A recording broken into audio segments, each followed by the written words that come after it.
Stugatz. What's up? What's up, Fast Eddie? We're just chilling right now. Earl Skakel in the Earlverse. Friday night edition. It's pouring rain in sunny Southern California.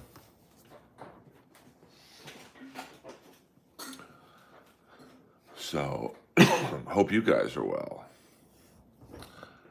And, I'll be at the Comedy Store. Gabagoo! Big Bones Ben motherfucking Jones. Welcome everyone. Friday night or probably Saturday morning for Big Bones Jones. And I'll be at the Comedy Store tomorrow night, midnight, usual spot. And tonight I'll be working out in the rain, taking care of Lois. Lois, we just went for a little walk. If you know anything about Lois, she don't like the rain. So I gotta walk her when the weather is dry, high and dry, baby. I haven't watched it yet. I wanted to watch it with you guys. Um, I mean, so I don't know what the gig was. It seemed to be a comedy festival. Um, and see, that's what happens when Kill Tony's whole shtick is 1 minute of comedy. And it's, how many times have I said this? Now, I'm going into this before we watch it going, okay, maybe it was the crowd, maybe the MC sucked, maybe the comic before him did bad and the crowd was unruly. I've purposely tried to avoid watching this. But, how many times, Chicken Man, have I said, most of these kids can't get through 1 minute to stand up. And William brings notes on stage for 1 minute. I can't imagine ever doing that. And he's got Tony to play off of. He's got Red Band to play off of. He's got 2 to 3 celebrity panelists to play off of. He's got a band to play off of. So there's a lot of fucking Band-Aids on Kill Tony. And this was what I've said all along. When you're up there on your own and you start bombing, there ain't no Band-Aids. It's you. And he couldn't even do 11 minutes.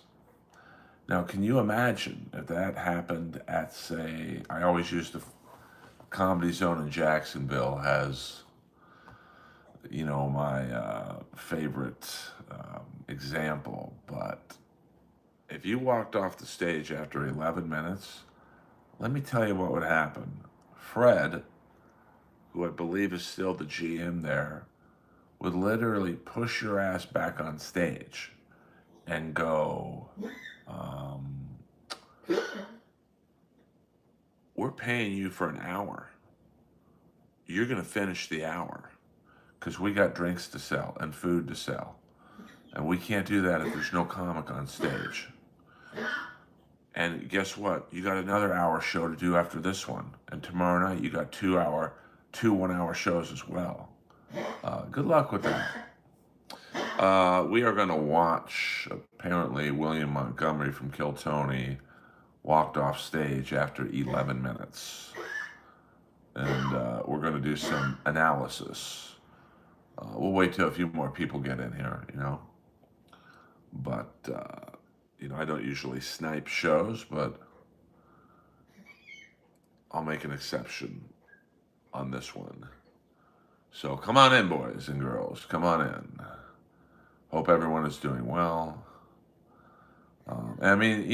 Chicken Man, if William did a Michael Richards thing, he probably would have gotten an applause break in Austin. So, Yeah, I haven't seen it, Boulder Johnny, so I didn't want to watch it.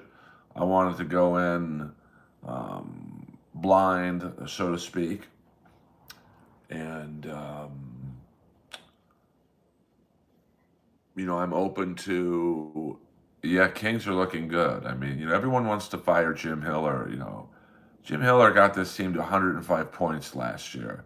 Yeah, they fucked up in the playoffs, up 2-0. You know, had the lead in Edmonton. The third game, bad goalie challenge. But I'm on Team Jim Hiller in that regard. Where are you performing tonight, Lala? Everyone follow my friend Lala.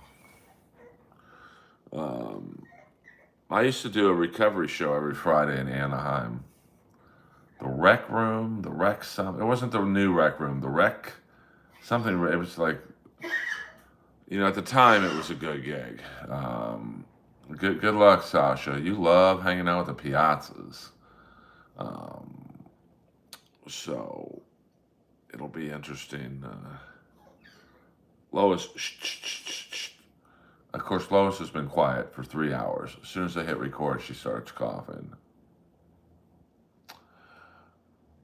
Well, I mean, the one time I did the mothership, I have a story about the first time I heard the N word. And it's not like the greatest story of all time, but it is pretty funny. But I have to say the N word for it to be funny. It just doesn't. I've tried it where I replace it. So in Austin, I was hinting about saying it. And the crowd was like, say it, do it, do it. And Rogan was there in the green room watching, so I didn't want to risk it. But I mean, the Austin I know is far right. Um, but I'm not like who wins Steelers Bengals Sunday. I mean, I don't know. I mean, the Steelers, they win one game, they lose a game. I mean, Rodgers ain't the problem. Their problem is they don't have a second wide receiver for him to throw to. And you can tell he doesn't trust Austin. And, that one touchdown toward the end where Wilson scored. If that game's tied, 14-14, or the Steelers are down 3 points, I don't think he throws that ball to Wilson. He's got to try and jam it into Metcalf or one of the three tight ends.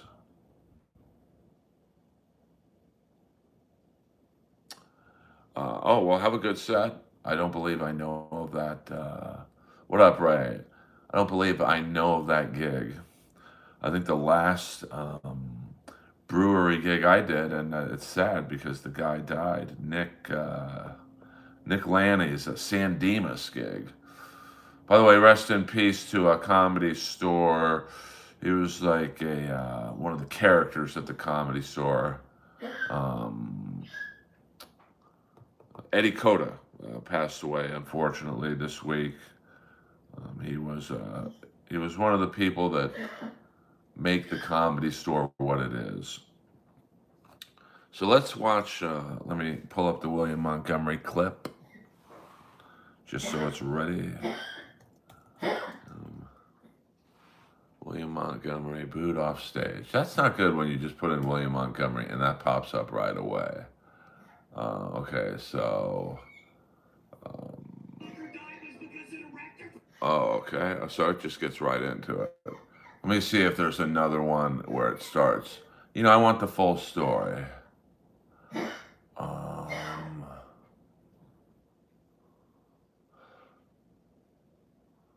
Okay.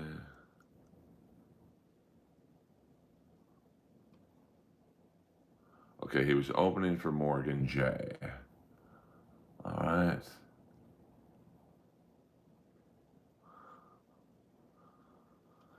All right. So we'll get the long clip. I want the longest clip I can find. And not in the funny way. Like, yeah, Holtzman's, but see, here's the thing. Holtzman's funny. Like, even when he's bombing, it's funny. But it's just the crowd's not into that style. I've seen William do comedy at the Comedy Store, obviously, and it's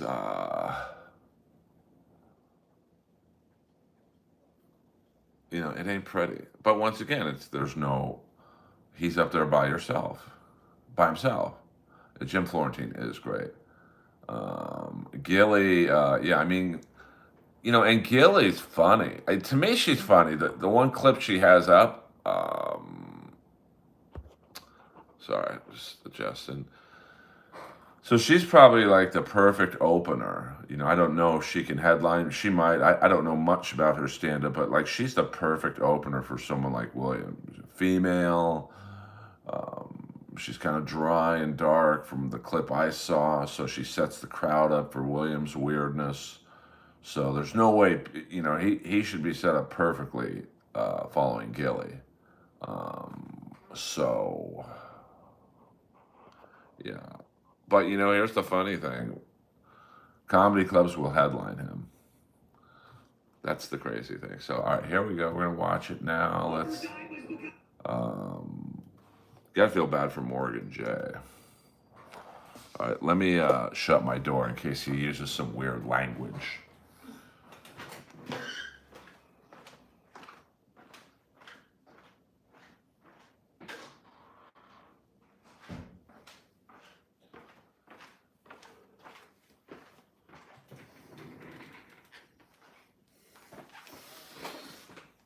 All right, let's get a good view of this.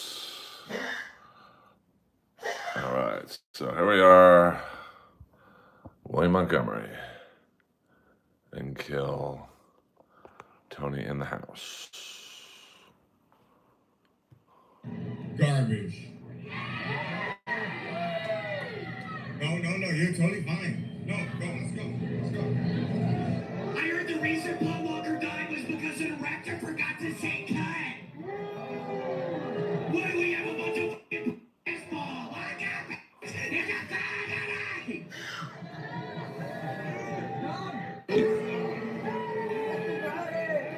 Austin, it has been And I'm not going to interrupt this much, but he's got notes on stage. Notes on stage to do probably what was a 15-minute warm-up set. That's insane to me. And see, you notice the problem for William is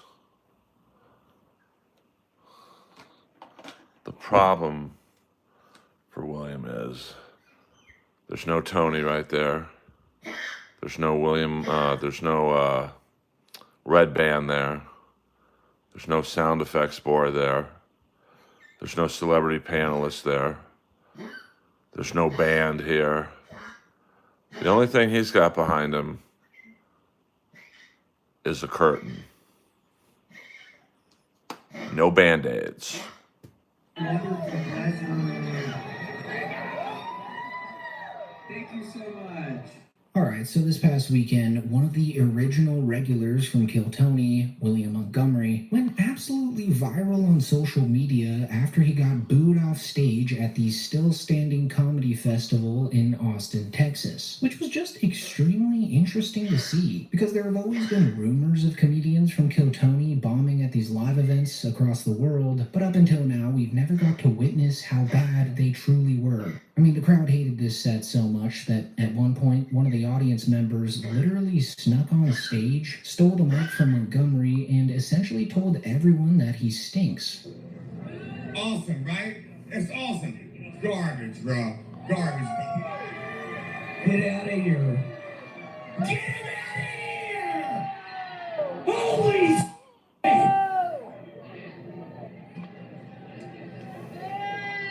I'm sorry, that's literally my cousin Taylor, so this is so incredibly awkward. So after doing some digging, I've actually obtained some never-before-seen footage of this entire train wreck. And as you may have guessed, It was a disaster from beginning to end, and it really displays what a more normie crowd thinks of that whole Austin Kill Tony style of comedy, where the comics just yell out buzzwords in an attempt to shock the crowd with how edgy they are, which of course always kills at the mothership, but when doing it in front of a more mainstream audience, it just makes you realize how hacky the whole thing really is. How is it going, Austin, Texas? Oh my gosh. And right off the bat, sir, I'm very curious. What's your heritage? Are you Pacific Islander? Crowd work. 20 seconds in. Not even 20 seconds in. You're doing crowd work. That's a signal you got no material. Sorry, it just is. You do crowd work a couple minutes in. Once you get them with a few jokes, you might delve off into where are you from or whatnot. That shows you how little material he has. 10 seconds in, he's doing crowd work. That's embarrassing. Okay, let's keep moving. Fuck! But Austin, it really is Notes. so nice to be here tonight. No, sir, you didn't fucking tell me. What's your heritage, sir? Huh? Hello, my name is William Montgomery, and I'm thinking about adopting Ja Rule. Okay, that's my best joke, so shit. So I Yikes. obviously got the recessive gene, but the interesting thing is both of my parents are black. God, are you gonna laugh at any of this shit, bitch? Right next to the fucking Pacific Islander guy. Dude, why aren't you telling me? A white woman is suing a fertility clinic because she gave birth to a black baby, and weirdly enough, the exact opposite thing happened to my mom. I swear to God, she sees me come out and she goes, "Oh, hell no!" I love how Russia is like, hey, we used to own Ukraine. Okay, cool. I used to own Beanie Babies, but I'm not going back to my parents' house in Memphis to dig them up out of the backyard. Yikes. Do nothing out of your ass, bitch! And sir, are you with this lady right here? Y'all two are together. How much would I have to pay you two for y'all to come back to my room after this, and the Pacific Islander guy and the bitch not laughing are going to be having sex in my bathtub? What would I have to pay you two? Free! But the greatest part about this whole bombing is the utter amount of coping that the Kill Tony cult members are currently doing. Because instead of just acknowledging that William Montgomery bombed atrociously here, which is a very normal thing for any comedian to do, they're instead just shifting the blame onto the crowd.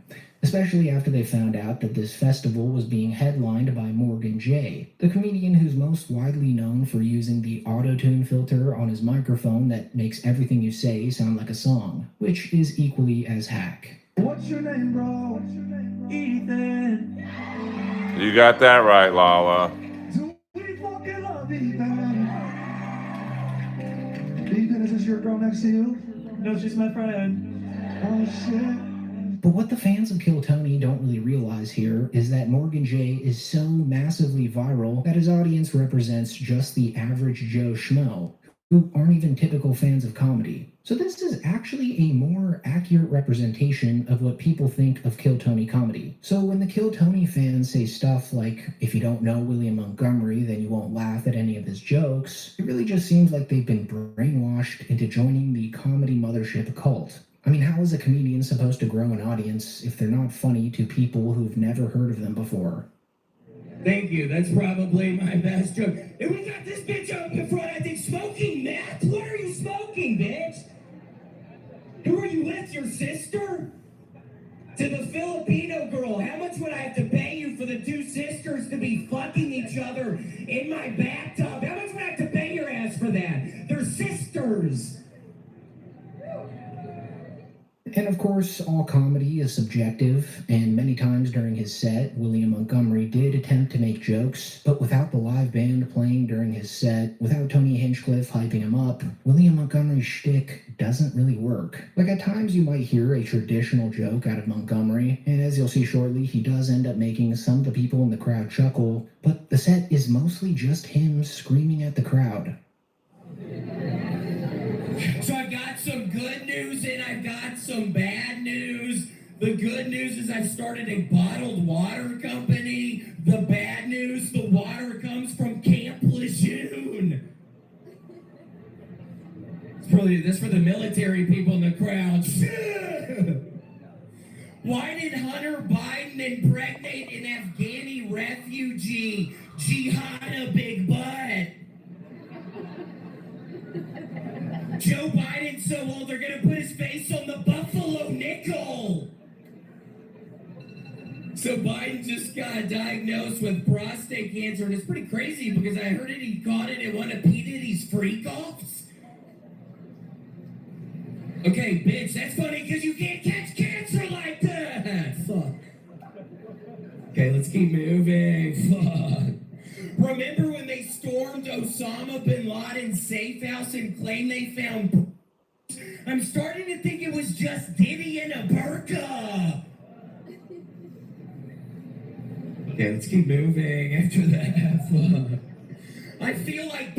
See, what he's doing, if you notice, he's so used to Kill Tony, he's waiting for the band or Tony to say something to rescue him.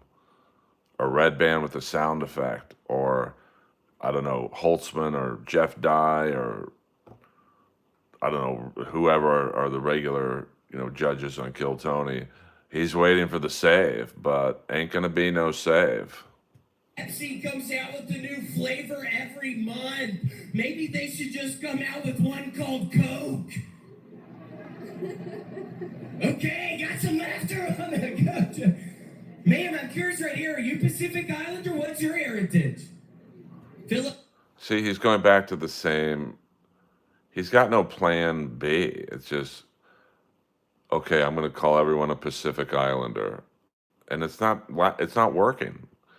First time it didn't work. Second time it didn't work. Third time it didn't work. This is probably the sixth time he's done the Pacific Islander shtick. It ain't working, baby. Filipino? So I'm right, bitch! Okay, let's keep moving. So I'm actually writing a children's book about a white upper-class male athlete who gets teased by the other third graders for having a large penis. It's called The William Montgomery Story. I'm actually writing another book. It's called Allah in Anchorage. It's a story of a Muslim man who falls in love with a dog sled racing woman from Alaska, but their relationship is put to the test when Ramadan falls during the Iditarod.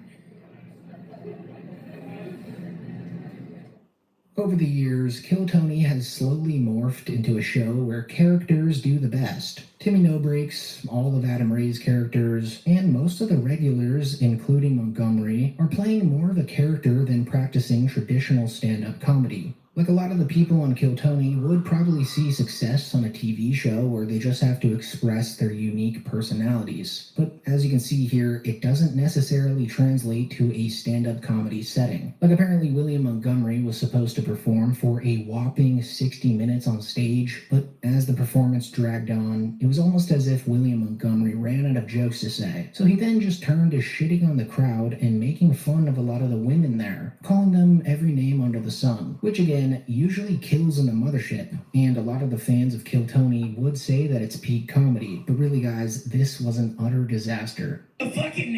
See, you can shit on the crowd if you have them on your side, but he's been bombing at this point up until about 10 minutes. 10 minutes of getting very little laughter. You can't shit on the crowd because they're already against you. And no audience, from the Comedy Store to even the Mothership to the Stand to the Cellar to the Comedy Zone in Jacksonville. If you've been bombing for 10 straight minutes, and this is a hard bomb, they fucking hate you. So shitting on them ain't the best way to get them back. nasty looking saying that to me. Damn, bitch! God, somebody kill this woman! Okay, where am I? So I'm coming out with a new restaurant concept. It's called Texas Roadhead. This. Basically, my cousin Taylor is the executive chef, and he will come suck your dick out of my car after you eat. I mean, we got Guy Fieri on board. We were just on Shark Tank.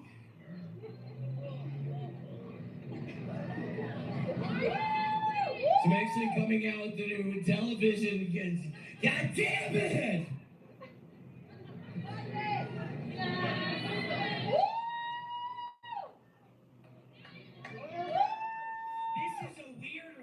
And then the booze started pouring in because he started making jokes about the deaths of Paul Walker and Aaliyah, two celebrities that died so long ago that nowadays all the jokes about them have already been said. So in order to make a joke about that, it would have had to have been extremely good, which they weren't. And the booze just got louder and louder to the point where William Montgomery was forced to end his set early, perhaps in fear of people hurling random objects at his head. Keep moving the fucking nasty looking saying that to me. Damn, bitch! God, somebody kill this woman! Okay, where am I? Quick housekeeping announcement. If you're the driver of a damn 2000 coming out with the new television, God damn it! Oh my god. And he's probably drunk.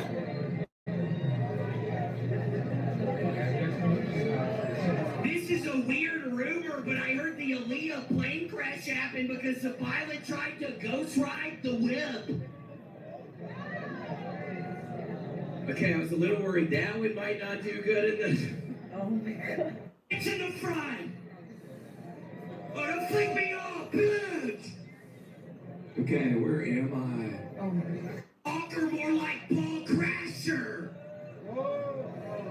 I heard the reason Paul Walker died was because an erector forgot to say cut!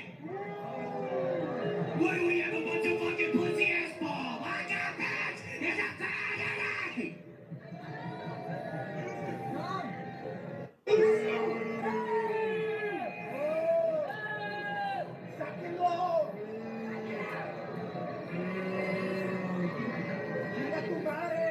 Well, Austin, it has been a wonderful pleasure. Thank you so much. So yeah, just an awful night for William Montgomery, and by extension for Kill Tony. But honestly, out of all the regulars who perform for Tony Hinchcliffe, it's kind of unfortunate that this happened to Montgomery. Like, I would have much rather seen this happen to someone like David Lucas, who is legitimately a scumbag and a horrible person outside of his act. Montgomery, on the other hand, genuinely seems like a decent guy who just happens to be surrounded by terrible influences. Getting booed off stage is a gut-wrenching experience for any performer, and it's something even the best comedians in the world have gone through. Like, it's more common than most people realize. But at the end of the day, this whole fiasco serves as a perfect reminder that not every niche comedy scene translates to the real world. But anyways, with that being said, thank you so much for watching. So there you go. You know, I mean, that was pretty bad. And you can tell he's been influenced by Holtzman, because he didn't used to yell like that. But like we discussed earlier, Holtzman's funny. Like, even when he's not doing well, it's still funny. Just people aren't into that particular style. You know, him just yelling the punchlines out and saying bitch, going back to the same Pacific Islander, just, you know, that's, I've said this, I understand why Kill Tony is successful. You know, it's the Gong Show. But, you know, I think it's bad for stand-up comedy because, you know, teaches these people all you need is a minute or two, and you've got a lot of band-aids on Kill Tony. You've got a band, you've got Tony, you've got Red Band, you've got sound effects, you've got celebrity panelists. And so when you're not doing well, like in that set, the band would have piped in a few times. Tony would have piped in. Red Band would have piped in. The sound effect would have piped in. Like after a bomb, Red Band would have had a ricochet sound. Jeff Dye would have chimed in. Black Curtain don't talk. So that's probably the last time I ever watched a Kill Tony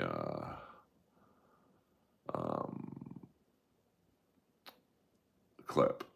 Because that's not if you notice about literally after the first minute, he's clueless. Like he's like, oh fuck, if this was Kill Tony, I'd be talking to the panelists already. So, I've had a interesting history with William. He was very rude, very disrespectful at the Comedy Store. He was drinking a lot. I will say this for him.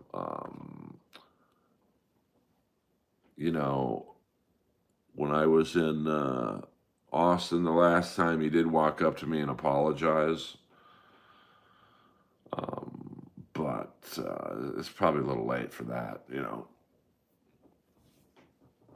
if he were in Los Angeles, he might get some stage time in LA because he's got a Netflix credit, but he would not be passed at one club in Los Angeles.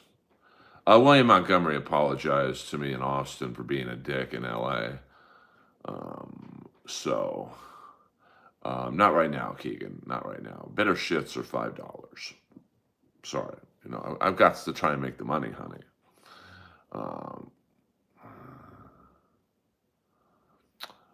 It's nothing personal with William. That was just bad. It's just, and I've seen some Kill Tony comics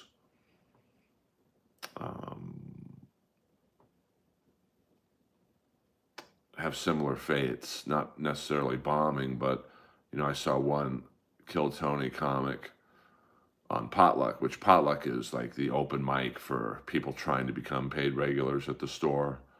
And, you do 3 minutes, and it can be a rough room because the crowd is usually tourists just hanging out one last night before they go home. And, this particular comic who's very popular on Kill Tony, you could tell after a minute, and they weren't bombing, but they weren't doing good. It was just very quiet their first minute. You could tell they were kind of looking around, oh fuck, I got to be up here another 2 minutes. And let me tell you, when you're bombing for 2 minutes, or there's silence for 2 minutes, it seems like 4 hours up there. It's tough. And then I saw one Kill Tony comic get a guest spot in the main room show, which was basically all paid regulars, and this person. It was the same thing. I think it was a 5-minute guest set, and you could tell after about the 2 minute mark, they had kind of ran out of material, and the crowd wasn't into it. They weren't bombing, but they weren't doing good. And that last 3 minutes was rough. You could see this particular comic looking around, where's the light? Yeah. That's another example, Lala, of a comic versus a Kill Tony comic. Harlan Williams has been a headliner for 30 years.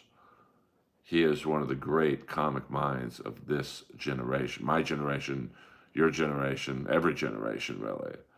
So when David Lucas is bombing, David Lucas is stuttering against Harlan. He's so fucking scared because he's going up against a great comedy mind. It's like a Mike Tyson against Michael Spanks.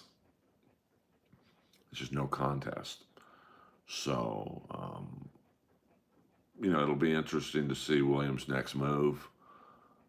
He'll probably go back to the safety of Kill Tony, where probably half of those jokes would have killed. But as you can see, that one set David Lucas did when he was at a club in the Midwest, and he did a George Floyd joke, and And Kill Tony, that joke would have killed, pardon the expression. But in a regular comedy club that doesn't necessarily like roast humor and they just want jokes, half the crowd walked out. So, yeah, I remember your brother Kevin doing quite well against Harland. Um, well, I mean, listen, anyone can be funny for a minute. And you could take someone off the street, literally someone who works at Starbucks who has no comedy background, and put them on Kill Tony. They would probably get laughs with all the Band-Aids. So, we'll see what happens. Well, I think, David being a black comic probably has a little more leeway to do George Floyd jokes than, say, I would. But, it just didn't work, and he had no backup plan other than dropping a few N-bombs. I mean, he's so unlikable. He's gone on, what was that Maton's stream and bragged about beating up a girlfriend. Like, yeah, that's going to get the crowd on your side. And nobody likes him at the Comedy Store. He walks around like he owns the place. He was banned for, like, stealing drinks. So, not a good dude. And very cocky. I know he was opening up for someone in Canada. And, I know a lot of club owners. I know a lot of employees, waitresses, servers, local comics. They were all messaging me that weekend going, God, dude, we wish you were here because he's bombing on every show and ordering the staff around for a full cheesecake, eating it all in one sitting and not tipping anybody. So it's not a good group, to be honest with you. That crowd. But, listen, they're on Netflix, so they will get headlining. William Montgomery will get more headlining work. That's the crazy thing. I mean, that set was so bad it was good, if that makes any sense. I mean, I don't know about that, Lala. I don't know if he has BO, but he's not. Well, I mean, I do jokes that are 10 years old, but they're funny. You can do jokes about, I do a joke about Paul Walker that essentially it's like Vin Diesel is so hard to work with, Paul Walker couldn't take it anymore. That's funny. And it's never not gotten a laugh. So, an Aaliyah joke is a rough one because I don't think a lot of kids today know who Aaliyah is or was, So that's a tough one. That's got to be really funny. I mean, I don't think anyone in that crowd remembers her dying in a plane crash. Well, I mean, I think I understand why Kill Tony is successful. It's the Gong Show. Now, most of you probably don't remember the Gong Show, but, when I was a kid, the Gong Show was basically a talent contest where it was just a goof on people. And I don't think the contestants knew they were being goofed on. And I think the same thing with Kill Tony. Kill Tony is like most comedy shows. It's not the best comics. It's a casting show. We need a fat black guy. We need a hillbilly. We need a hillbilly with tattoos. We need the loud black guy. And, I'm sure Cam Patterson, who I actually hear is very nice. I've never worked with him. I'm sure he's experiencing a bit of culture shock now because he's now in a writer's room at SNL where there are Emmy-nominated and Emmy-winning writers. So you ain't in a writer's room with David Lucas or William Montgomery. You are in a writer's room with a Fred Stoller type. So, we'll see what happens.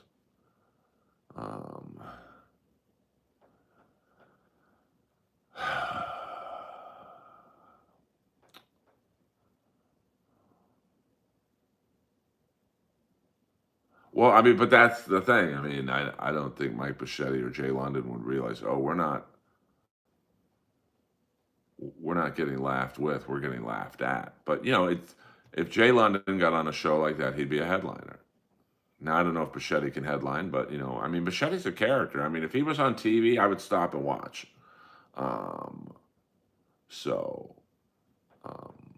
I've never seen Tony outside of Kill Tony. I mean, listen, he headlines all over the country, I mean, he's a very good roast writer. He's a wrestling bad guy character. So if you like that, he's really good. I mean, I think Pachetti right now is limited to just going on MLC every now and then. And, I'm not sure. I mean, I'm not real up to date on the New York comedy scene. So I don't know if he goes up a lot. Um, but, he's basically part of Kevin Brennan's Whack Pack. And, I'm sure he's popular in New York. Barry Ribs is, I don't know if I'd say he's popular, but he's in New York. He's a beloved member of the New York comedy community. So good see. I've never seen Levy stand up, but Levy seems to be the most accomplished out of all the Stern people. In terms of he's performing a lot, and him and Florentine used to co-headline a lot, so he's got a stand-up pedigree. Whereas, like, Shuli's funny. I worked with Shuli on the Ric Flair roast. I think Shuli's more right now a podcaster than he is a comic, but I don't follow his every move, so I don't know. Age of Quarrel in the house.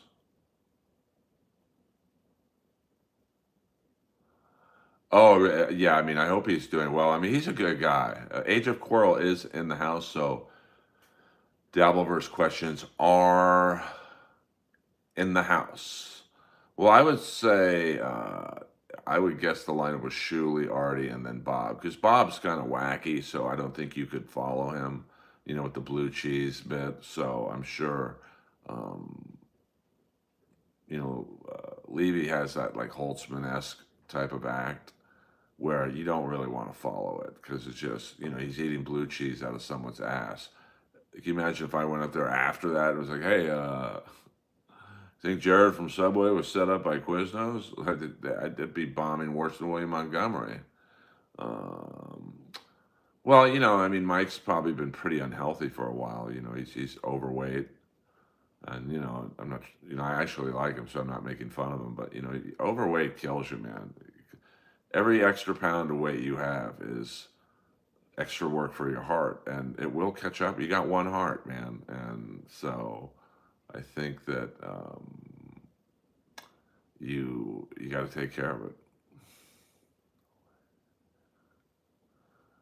I mean, I would not showcase for. I'm paid regular at the Comedy Store. That should get me into every club in the country. And yeah, it's not what it used to be to say you're paid regular, but like, I got passed. When I got passed, two people got passed out of the hundreds of comics that were um, available to be passed. I was one of two. The Candace Thompson being the other one. So yeah, I mean, I'm gonna guess he doesn't eat great. He probably doesn't work out at all. And not to say you have to be a gym rat like me, but I mean, I go on the MLC every now and then. I would probably go on more if I was paid, but I'm like literally the only guy he doesn't pay. Like he said he paid Kiki like a total of $4 grand, and I don't make a dollar. I mean, who's funnier, me or Kiki? No offense.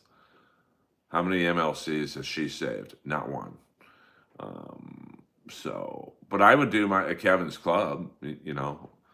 I still think they should do a Chad roast at the stand. Imagine all the people you could get to come out for that. You could get, I'd fly out for that. You'd get Florentine to come out. You could get, Kumia would probably come out. Melton, Steel Toe. I mean, it would be great to have all of us in the same room and all those guys squash their fucking beefs. Ray, all the people who hate Chad could get digs on him. And then Chad could, go on at the end like Kevin did in his roast and get digs on us. Gino.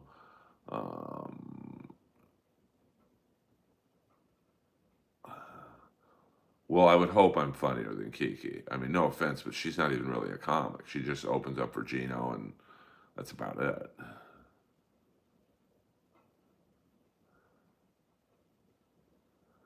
Well, I mean, I'm gonna guess I've been on MLC 30 to 40 times in the last 3 years.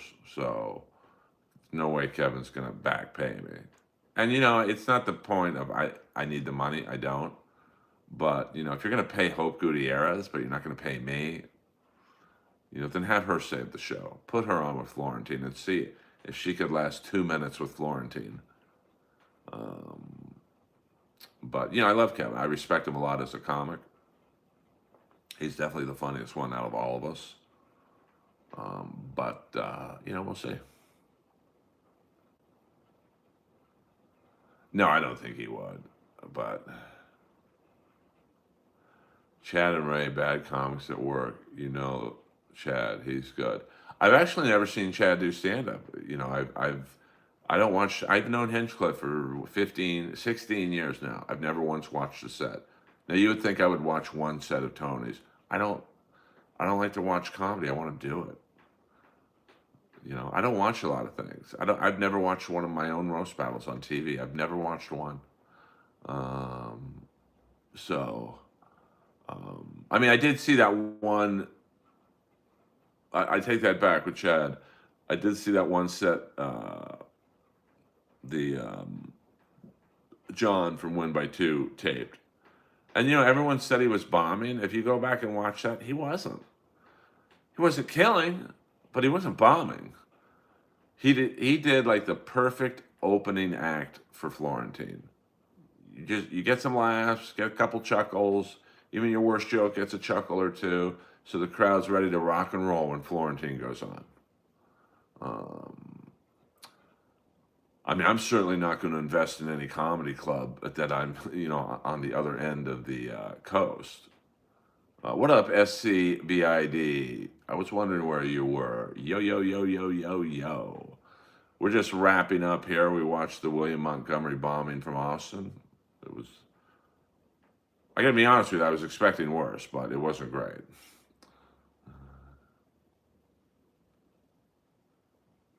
Yeah, I had to go on after Joey Diaz.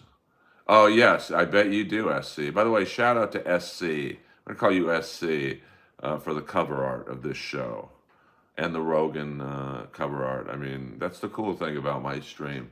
We may only get 30 people in this fucking thing, but, I've got Kip Smith making me thumbnails, SC making me thumbnails, Hi-Fi Protege making me clips, Buddhist Priest with some very...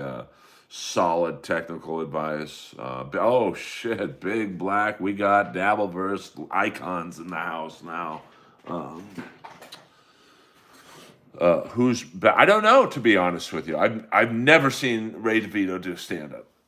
I was at Hackamania with him, and but even then I didn't watch it set. I was in the green room and I heard laughter, but I think the thing that Ray didn't realize was they were laughing not necessarily at the jokes, but the crowd was excited that, the guy we shit on every day on MLC and other podcasts, he's here in the room. Like there was an excitement that he was in the room.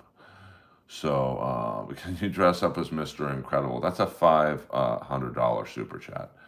30 real Earlomaniacs. Hey, I'll take 30. Do I wish there was 50? Yeah. Do I wish there was 100? Sure. But might be a dead heat. I honestly don't know. You can't question Ray's work ethic. That's insane that he drives from Ohio to New York to host one show at the Stand and then goes back. I wouldn't drive 10 minutes from here to host a show. Who's better? Angry Black, King of All Blacks, Big Black tops them both. Yeah, Big Black.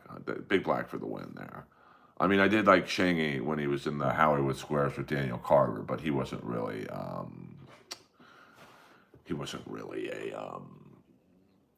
house regular, Chingy. I say Ty, they're both good, but different type of sets. Yeah,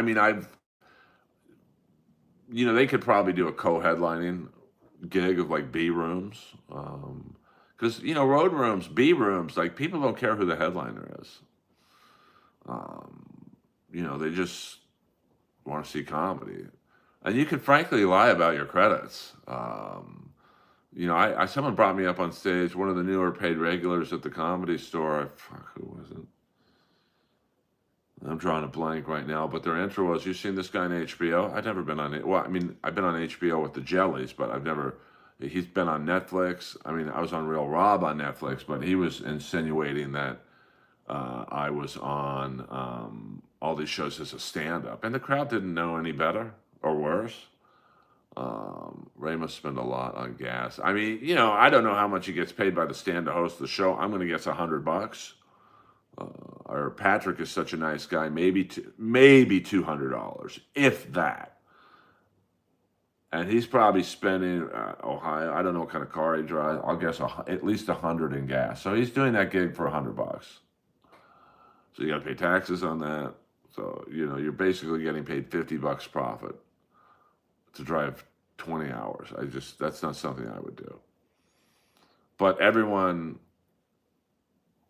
has their path. You know what I'm saying? Big Black did lose to one of them on Black Jeopardy. Well, everyone has an off night. I mean, ask William Montgomery, King of All Blacks. That was the best era of Stern. Kenneth Keith Kallenbach. What was that one girl who was on the couch with Ray Liotta? Kroll.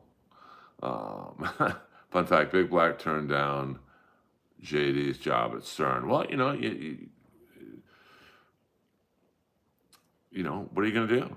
Like being an intern at Stern probably was fun. You probably got some pussy out of it. Maybe some side gigs, stand-up gigs if you're a Shuley or Bob or. But being an intern sucks after the initial excitement wears off. It's like being an opening act, Yeah, it's fun for a bit, but then you want to be the headliner, but you don't have any TV credits, so you got to kind of keep being someone's bitch.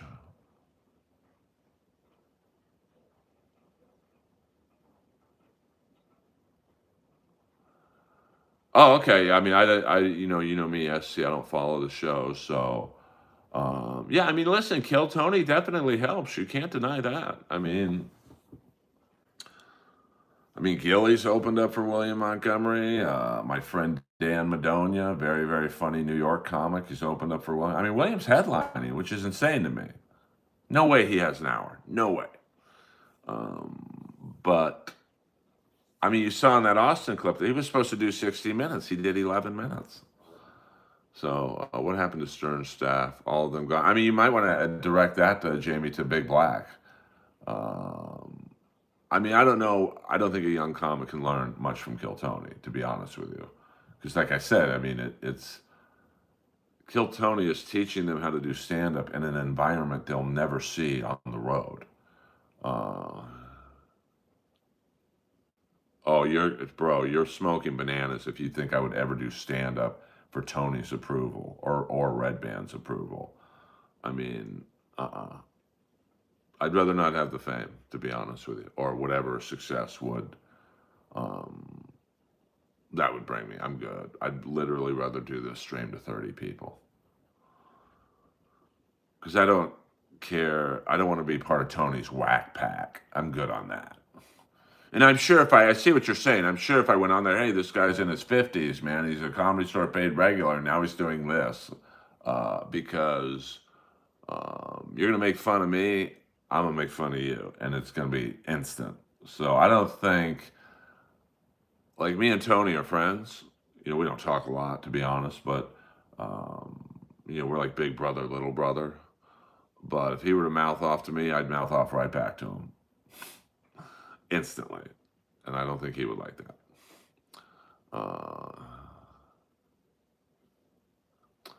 Well, I mean, I don't think, I mean, I'll take advice from anyone that I think knows what they're talking about.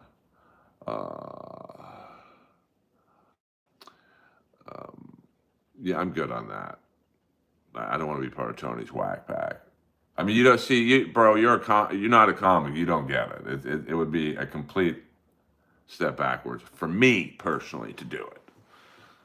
I'm not the butt of the joke. They're fine with doing that. I'm not.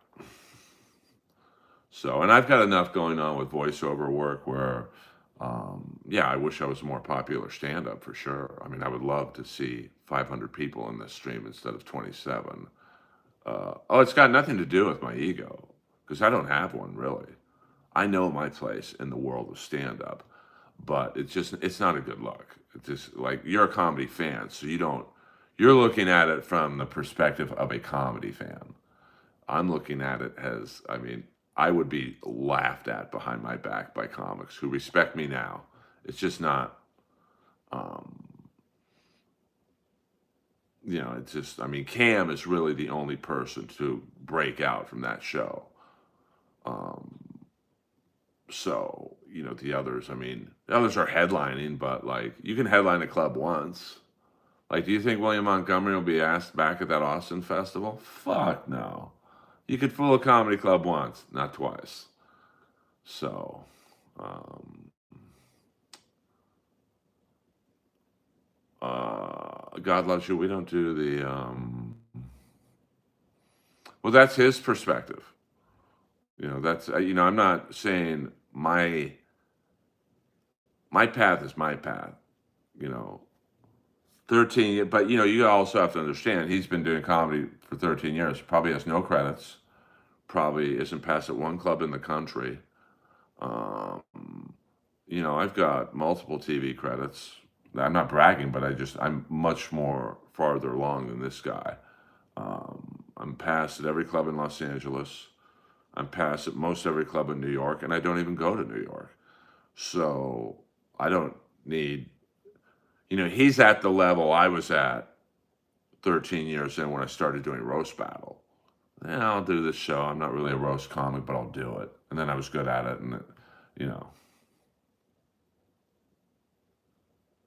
they said, I mean, yeah, but if that's his biggest credit, that's not a great credit, to be honest with you.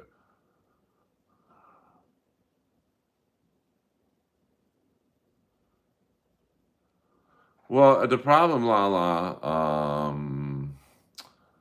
with what he should have done is, I think his big mistake was doing crowd work literally 10 seconds in, because that's a very subtle message to the crowd. I've got no material. And the crowd work didn't work. The Pacific Islander, and then he kept digging that line. It wasn't working. And then, about 5 minutes in, he started going into jokes. Well, the crowd at that point had already decided we don't like this guy. So I look like Al Franken. Yeah, a little bit. Um, I mean, I do go. So what I would have done differently is um, do some local jokes about Austin. Warm them up. Now, listen. In full disclosure to William Montgomery, I don't know what happened before him. I don't know if the comic before him bombed, so the crowd wasn't in a good mood right off the hop. I don't know if the comic before him killed, so they had a level of expectation in terms of the bar being set, and William didn't meet it right off the shoot. But what would I have done differently? Is just, I mean, start off. Even Holtzman has warm up material where he's not yelling right away. He came in too hot. And the problem is when you come in that hot and it doesn't work, you got nowhere to go but down. So now I'm the completely opposite energy of William. I don't yell at all. I'm very dry, very sarcastic, very monotone voice. So, if I did that gig, I would have did some baby jabs, get them on my side, and then you roast them. He did not have that crowd on his side.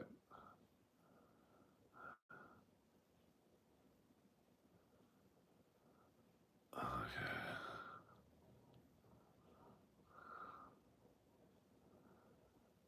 Richard, you got to try and be funny, man. You're bombing right now worse than William Montgomery. Yeah. If we have a moderator in here, you know what to do with Richard.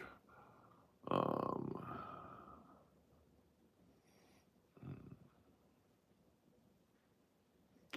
Thank you, William Zoom. I appreciate that. I personally would have given him the 86,000 second one. Like, that's the problem with a troll right there. Be funny, and we could have played with him a little bit. We'll do 5 more minutes, guys. 5 more minutes, and then I will go work out and try and walk Lois because it is raining and she don't like the rain. I'll take Josh Brolin. He's a good-looking cat. I did kind of look like him when I was younger, and he was like in the Goonies. So, Earl Skakel in the house. I'll be at the Comedy Store tomorrow night, 12 o'clock. Be there. I'll try and do as well as William Montgomery. I am, yeah, but it's like,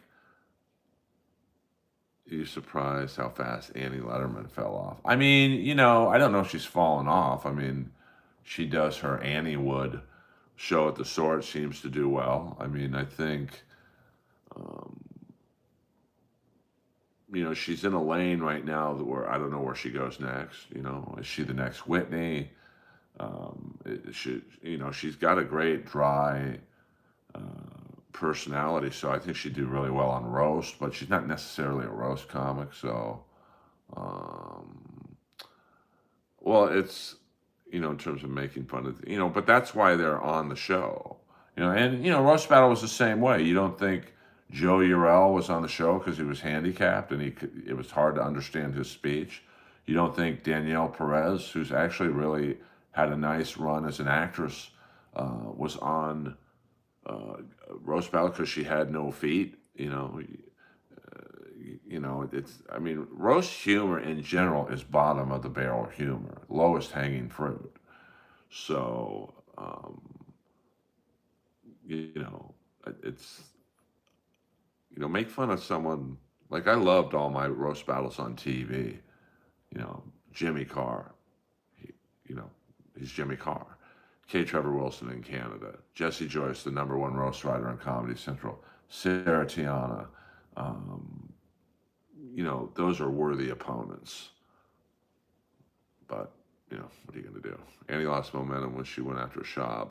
I mean, I don't know how much momentum she really had. I mean, to my knowledge, I don't know a lot about Annie and what her offstage work is. But, Whitney was always writing TV shows, movie ideas, cartoons. I mean, she had her hands in 50 cookie pots. So I don't know if Annie does that. Why can't it just be regular comics trying to make it? Well, because that's not fun, SC. If I went on stage and let's say I was on drugs and I actually went on Kill Tony has a comic and Tony doesn't make fun of me and he just gives me advice, or Red Band gives me advice, or Ian Baggs says, "Oh, that's a great joke, but try it this way." That's not good TV. That's not going to get on Netflix. What's going to get on Netflix is William Montgomery bombing for a minute, and then Tony ripping him, and then Harlan Williams ripping him, and then then David Lucas comes on and he stutters through his set, and Harlan destroys him. It's car crash TV. Why do it's like saying, why do every news channel highlights a police chase? Why not show someone driving the speed limit on the #2 lane? Because that's not interesting.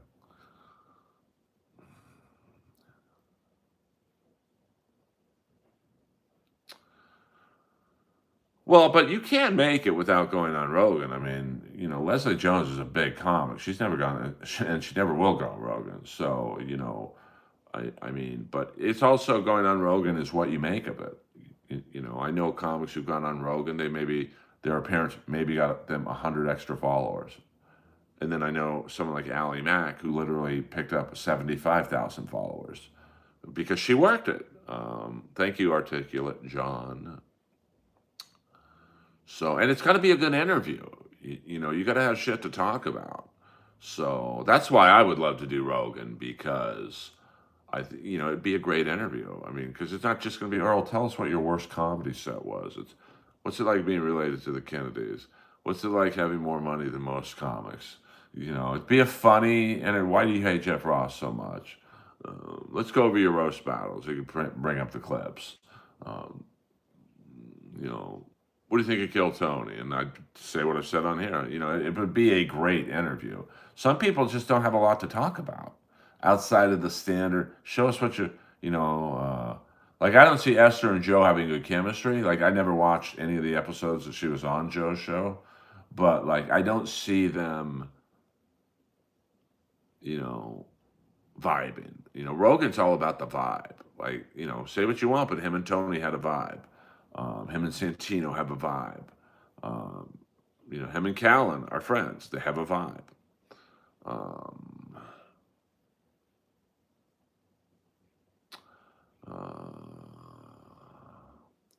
I mean, I don't know.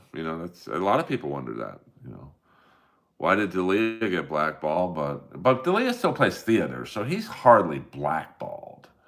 Um, is Brian Callen afraid of me? I don't know. I don't. I don't know. I mean, he should be because I don't give a fuck. You know.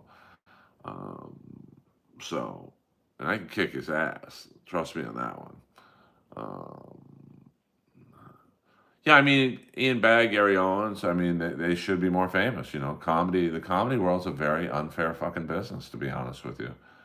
People who should be more famous, I mean, aren't, and people who shouldn't be famous are. It's just there's no rhyme or reason.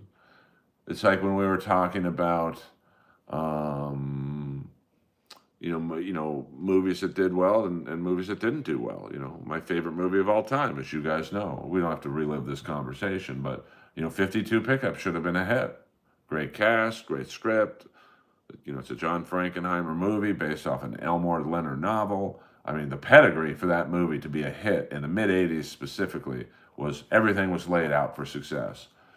It kind of bombs at the box office, and then a year later, Fatal Attraction, not the exact same plot, but like basically the both plots revolve around cheating and the aftermath. Huge hit. You know. And the guy who did the soundtrack on 52 Pickup, I forget his name, James Horner maybe. Great soundtrack. A lot of instrumentals, but like a great sound. Just didn't work. I am Bear. It's great to say you do MMA until you get kicked in the face. I'm just much stronger than him. I'm physically, I could break out of any move he would put me in. Not to say that strength wins every fight, because that's not, I got choked out by a cop. But his technique was flawless. And with how I personally feel about Callan,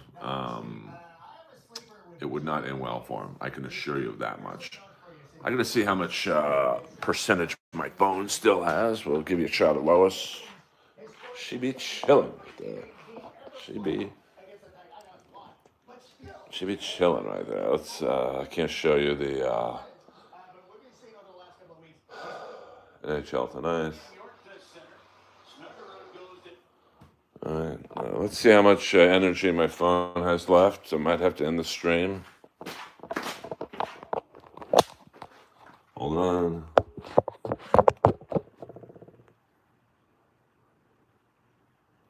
All right.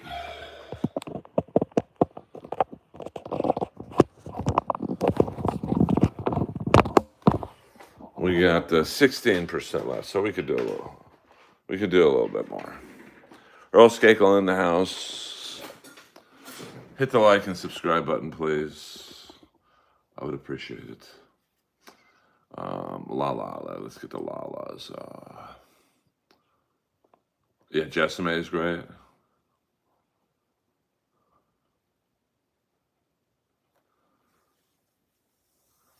Well, I mean, I've done road comedy. It ain't the best. I mean, but I probably did a lot of my road work at your experience level, And, I can't say it was fun. I mean, at the end of the day, doing the road for me was like, okay, I'm doing very well in Steubenville, Ohio, but it's not helping me. Like, in LA or New York, nobody knows I'm here. So, I specifically now, I'm all about asset management, risk versus reward, and effort versus reward. Like, certain shows like Comics Unleashed. that show has literally not helped one person because it's an awful show. You're just going on, you're giving these hacky questions to Byron Allen so he can formulate a 5-minute riff session with you that's not even riffing. It's just, so Earl, I hear you like the band Kiss. Well, yeah, I told you about 20 minutes ago I did. Rick Ingham should absolutely be more popular.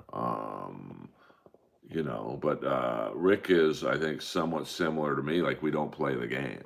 We're both like, hey, we're fucking funny. We should make it. That's just not how the business works.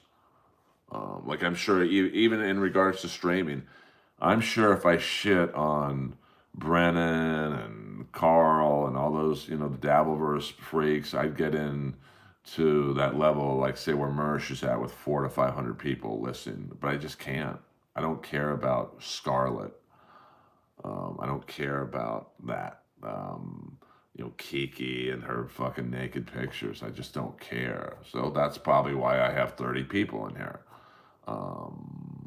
So, well, we're all growing older, but so bizarre question: do you need a separate agent for acting? Well, you can sign with a boutique agency that does everything. I mean, the voiceover agency I'm with, they do have several successful actors. They do have an acting division, but they're more known for their voiceover stuff. Yeah, I mean, I'm growing older. I don't have the time to waste.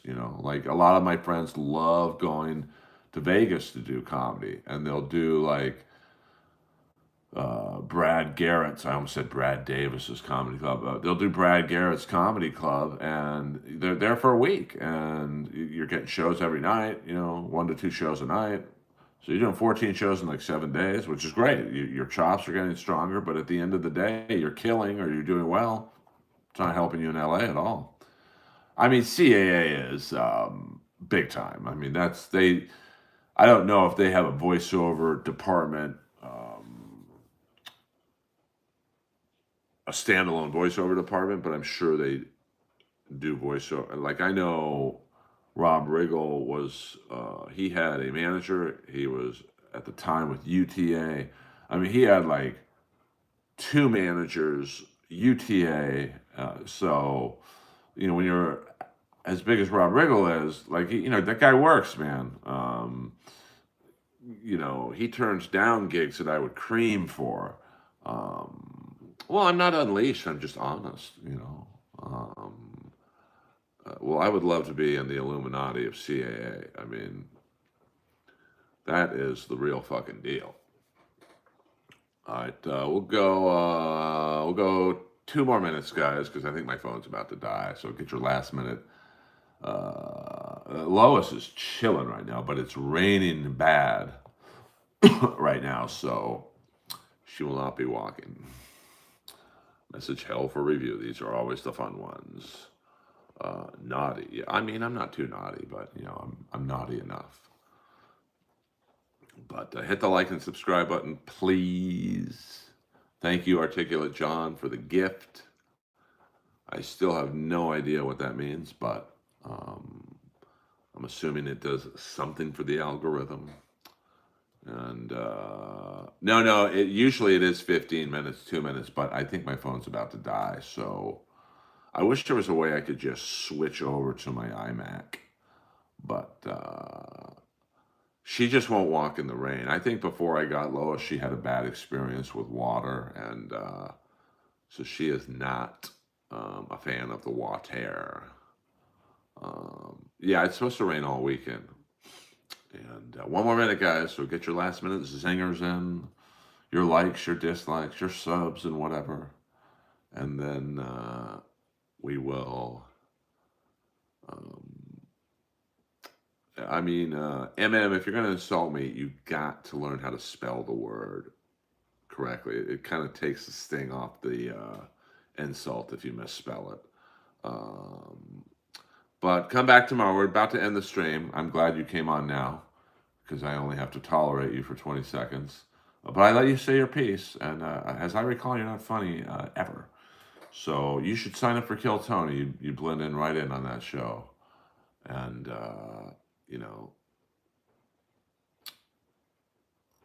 Okay, I see what you're doing there. I bet your Dash and don't like that. Fun fact: my bro KB almost signed with Matt Blake. I mean, yeah, he's the real deal. You know, I mean, I had, well, I don't want to say who because you guys will fucking contact him. I mean, I'm finally beginning to realize how this world works. If I were to say who I had dinner with the other night, you guys call his office and try and ruin me. So, no, thank you. So, I do this every time as I end the stream. I like to tell you guys who is streaming right now. And so you can go to their stream and we've got a sit-down Zumach with, he is debating, I think, Shmuel Buckman, okay? We got this little piggies on right now. We got George Foreman versus Jerry Cooney. What the fuck? So you've got some Dabbleverse options. I love you all. Earl Skakel, over now. Have a good set, Lala.